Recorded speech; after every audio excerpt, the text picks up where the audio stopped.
అనేక సందర్భాల్లో చెప్పినాం అధ్యక్ష. అది కూడా 69లో పనిచేసినటువంటి ఉద్యమకారులు వాళ్ళ స్ఫూర్తిని తీసుకొనే మనం ముందుకెళ్ళినామని చెప్పి మనం చెప్పుకున్నాం అధ్యక్ష. కానీ వారిని కూడా ఎన్నడూ కూడా గుర్తించలేకపోయినాం అధ్యక్ష. అదేవిధంగా విద్య విషయంలో అధ్యక్ష మన మెయిన్ ట్యాగ్ లైన్ నీళ్లు నిధులు నియామకాలు అనేటటువంటి మన మెయిన్ ట్యాగ్ లైన్ ఏదైతే ఉంటుందో అధ్యక్ష అన్నిటినీ కూడా గండుగొట్టుకుంటూ పోయినాం అధ్యక్ష. విద్య విషయంలో నియామకాల విషయంలో అన్ని విషయాల్లో అదే జరిగింది అధ్యక్ష. అదేవిధంగా కొందరు ప్రజాప్రతినిధులు చేస్తున్నటువంటి దురాగతాలని కూడా ఎప్పటికప్పుడు నేను అధిష్టానానికి చేరవేసిన అధ్యక్ష. దాని మీద ఎటువంటి చర్యలు లేవు అధ్యక్ష. దానికి ప్రత్యక్ష నిదర్శనం ఇసుక దందాల్లో చేసినటువంటి అక్రమాలతోని నేరేళ్ల లాంటి దురాగతాలు జరిగినాయి అధ్యక్ష. దళిత బిడ్డల మధ్యలో అనవసరంగా బలైపోయినారు అధ్యక్ష. కానీ దాని మీద కూడా ఎటువంటి చర్యలు తీసుకోకపోవడం, అది అప్పుడు బీఆర్ఎస్ ప్రభుత్వం తీసుకోకపోవడం, ఇప్పుడు కాంగ్రెస్ ప్రభుత్వం చర్యలు తీసుకోకపోవడం కూడా చాలా దారుణం అధ్యక్ష. బోధన్ షుగర్ ఫ్యాక్టరీ అధ్యక్ష నా ప్రాంతం అధ్యక్ష, నా బోధన్ మా అత్తగారిల్లు. ఒక 10 ఏళ్లలో కనీసం ఒక 100 సార్లు అడుగుంటాం అధ్యక్ష బోధన్ షుగర్ ఫ్యాక్టరీని తెప్పియాలని చెప్పి. బోధన్ షుగర్ ఫ్యాక్టరీ విషయంలో చేసినటువంటి నిర్లక్ష్యానికి మాత్రం నేను పర్సనల్గా చాలా అవమానంగా ఫీల్ అయిన అధ్యక్ష. అయినప్పటికీ ఇప్పటికి కూడా బోధన్ షుగర్ ఫ్యాక్టరీ తెరచకపోవడం, తెలంగాణ వచ్చి కూడా మా బోధన్ బిడ్డలకు న్యాయం జరగలేదన్న విషయం అర్థమవుతా ఉంది అధ్యక్ష. అదేవిధంగా అధ్యక్ష కేసీఆర్ గారి దగ్గర మాట్లాడే ధైర్యం నాకు ఒక్కదానికే ఉంది కాబట్టి అధ్యక్ష ఈ అన్ని అంశాలు నేను ఎప్పటికప్పుడు అడుగుతూ వెళ్ళిన అధ్యక్ష. సరే పర్సనల్గా వారు నాకు తండ్రి, పార్టీ అధ్యక్షులు, ఒక 2 విషయాలు చేసినా ఒక 2 విషయాలు చేయకపోయినా నడుస్తుంటుంది పార్టీ అన్నప్పుడు, ఇంత పెద్ద వ్యవస్థ ఉంటే అనుకోవచ్చు అధ్యక్ష. కానీ కింద ఉండేటటువంటి అనేక వ్యక్తులు కంటిన్యూస్గా దురాకతలు చేస్తుంటే కూడా మరి చూసుకోకపోతే కరెక్ట్ కాదు అధ్యక్ష. అదేవిధంగా టీఆర్ఎస్ నుండి బీఆర్ఎస్గా మారుస్తామనేటటువంటి ఒక కీలకమైన నిర్ణయం తీసుకోవడం జరిగింది అధ్యక్ష. ఆనాడు కూడా ఆ మీటింగ్ నేను అటెండ్ అవ్వలేదు అధ్యక్ష. నేను ఒప్పుకోలేదు, ఈ పేరు మార్పుకు ఒప్పుకోలేదు, నేషనల్ పాలిటిక్స్లోకి వెళ్ళడం కూడా నేను ఒప్పుకోలేదు అధ్యక్ష.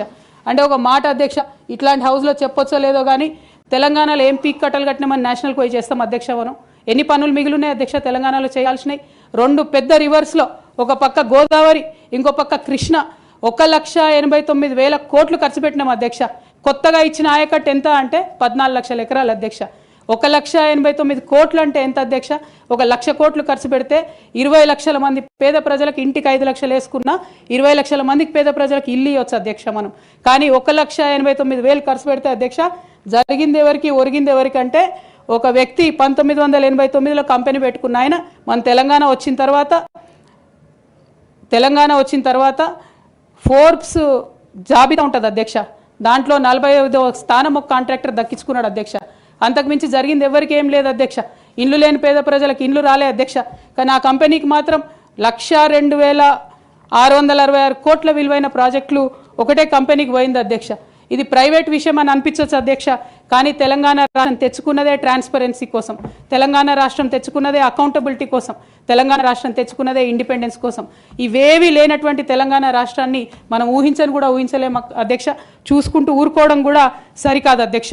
అదేవిధంగా అధ్యక్ష ఇంకో పక్క తెలంగాణను పదే మోసం చేస్తున్నటువంటి భారతీయ జనతా పార్టీ అధ్యక్ష ఒక్క ప్రాజెక్ట్ కూడా నేషనల్ ప్రాజెక్ట్ హోదా ఇయ్యలేదు అధ్యక్ష. ఒక్కటంటే ఒక్కటి కూడా విభజన హామీలు అమలు చేయలేదు అధ్యక్ష. IITR లాంటి సంస్థ మన దగ్గర వస్తే ఎంతోమంది యువకులకు ఉద్యోగాలు వచ్చాయి అధ్యక్ష. అవి పర్సనల్గా ఇవ్వకుండా ఆపారు అధ్యక్ష. అనేక కంపెనీలకు అయితే మీరు మహారాష్ట్ర బోండి, గుజరాత్ బోండి అని చెప్పి భారతీయ జనతా పార్టీ పెద్ద నాయకులు చెప్పి ఇక్కడ యువకులకు అన్యాయం చేశారు అధ్యక్ష.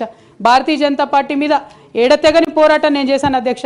అది పార్లమెంట్లో మాట్లాడడం కావచ్చు, బయట మాట్లాడడం కావచ్చు, అనేక అంశాల మీద కొట్లాడడం కావచ్చు అధ్యక్ష.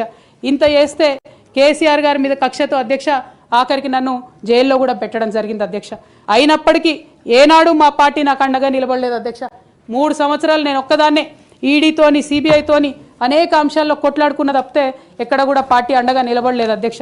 ఇది ఎందుకు చెప్తా ఉన్నా అంటే అధ్యక్ష, ఒక పార్టీ అంటే ఒక సంఘం అధ్యక్ష.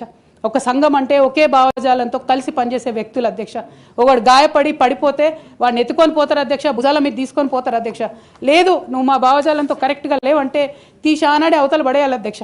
అట్లా కాకుండా అదే పార్టీలో కొనసాగాలి, కానీ పార్టీ మీకు అండగా నిలబడదు అనేటటువంటిది కరెక్ట్ కాదు అధ్యక్ష. ఇది డెమోక్రటిక్ సిస్టంలో కాన్స్టిట్యూషన్ స్పిరిట్ని తీసుకొని పనిచేసేటటువంటి పొలిటికల్ పార్టీస్ బిహేవ్ చేయాల్సినటువంటి పద్ధతి కాదు అధ్యక్ష. ఇవన్నీ ఇట్లా జరుగుతూ వస్తున్నటువంటి క్రమంలో బీఆర్ఎస్ పార్టీ అధికారం కోల్పోయింది అధ్యక్ష. అధికారం కోల్పోయిన తర్వాత కాంగ్రెస్ పార్టీ వచ్చి ఒక ఎంక్వైరీ చేసింది అధ్యక్ష, ఘోష్ కమిటీ అని. బీఆర్ఎస్ పార్టీలో ఉన్నటువంటి ఏ పెద్ద నాయకుడు కూడా మాట్లాడాడు అధ్యక్ష. కేసీఆర్ గారు అంటే ఎవరు మాట్లాడారు? అదే కేటీఆర్ గారినో హరీష్ రావు గారినో అంటే అందరు లేచి నిల్చొని మాట్లాడతారు అధ్యక్ష. నేను ఒకటే అంటే అధ్యక్ష, ఒక నాయకుడిని నమ్ముకొని ప్రాంతీయ పార్టీ అంటే ఏంది అధ్యక్ష? ఒక నాయకుడు అధ్యక్ష, ఆ నాయకుడు ఆయన భావజాలం ఆయన ఐడియాలజీ మీద నడిచేదే ప్రాంతీయ పార్టీ. అది ఎన్టీఆర్ గారు పెట్టిన పార్టీ కావచ్చు, కేసీఆర్ గారు పెట్టిన పార్టీ కావచ్చు. ఆ పార్టీ నాయకుడికే దెబ్బ తగిలితే, ఆ పార్టీ నాయకుడి మీదకే మచ్చ వస్తే పార్టీ మనుగడకే అర్థం ఉండదనేటటువంటి ఉద్దేశంతో ఘోష్ కమిటీ అప్పుడు కూడా నేను ఒక్కదాన్నే జాగృతితోని ధర్నా చేసిన అధ్యక్ష. ఏ ఒక్కరు మాట్లాడరు అధ్యక్ష. ఆ తర్వాత అర్ధరాత్రి 2 గంటలకు కాంగ్రెస్ ప్రభుత్వం అసెంబ్లీలో సిబిఐ ఎంక్వైరీకి ఇస్తామంటే కూడా తెల్లారి 12, 1 గంటలు 2 గంటల వరకు కూడా మా బీఆర్ఎస్ పార్టీలో ఒక్క పెద్ద నాయకుడు కూడా మాట్లాడాడు అధ్యక్ష. కేసీఆర్ గారిని ఏమన్నా మాట్లాడరు అధ్యక్ష.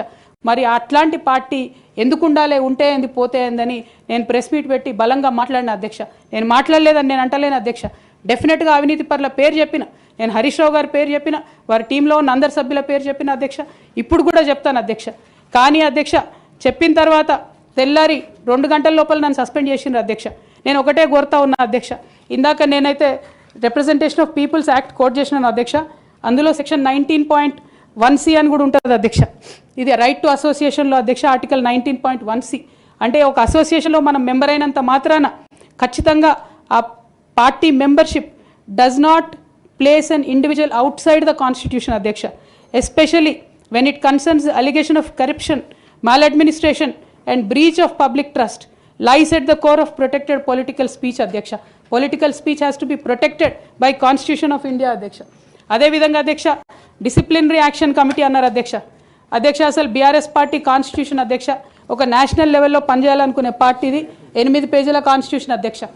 అధ్యక్ష నిజంగా ఇవాళ నేను ధైర్యంగా చెప్తా ఉన్నా, ఆ constitution of BRS party is a joke అధ్యక్ష. ఏమి ఉండదు అందులో. అసలు పోయిన కమిటీ ఎప్పుడు వేసిర్రంటే ఎవరికి కూడా గుర్తుండదు అధ్యక్ష. నన్ను సస్పెండ్ చేసే ముందు డిసిప్లినరీ యాక్షన్ కమిటీ అని సడన్గా రాత్రికి రాత్రి పుట్టుకొచ్చింది అధ్యక్ష. పుట్టుకొచ్చి నన్ను సస్పెండ్ చేశారు అధ్యక్ష. కనీసం నన్ను పిలవాలా, కనీసం షోకాజ్ నోటీస్ ఇవ్వాలా, పోనీ ఇవ్వలేదు. ఎమర్జెన్సీ